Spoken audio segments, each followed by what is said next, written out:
మాలాగే చాలా మంది ట్రైన్‌కి టైం సరిపోదనో, లేకపోతే ఎక్కడ ట్రైన్ మిస్ అవుతుందో అని తినకుండా చాలా మంది రైల్వే స్టేషన్‌కి అయితే వస్తూ ఉంటారు. రైల్వే స్టేషన్‌కి వచ్చిన తర్వాత ఎక్కడ మంచి ఫుడ్ దొరుకుతుందని వెతుకుతూ ఉంటారు.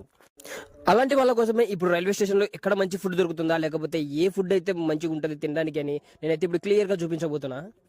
ఇదిగో ఇక్కడ చూస్తున్నాను కదా! రైల్వే స్టేషన్‌లో ఏదో ఒక కార్నర్‌లో అయితే ఇలా ఫుడ్ పెట్టుకొని అమ్ముతా ఉంటారు.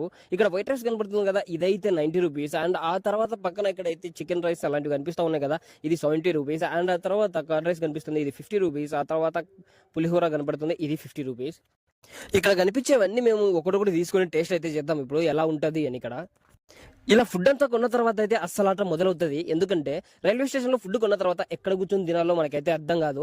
సో అలా ప్లేస్ కోసం ఎతుకుతూ ఉంటే ఇలాంటి టైంలో ఇలాంటి హోటల్ అయితే కనిపిస్తే మన వాళ్ళ ఫేస్ అయితే ఉంటది.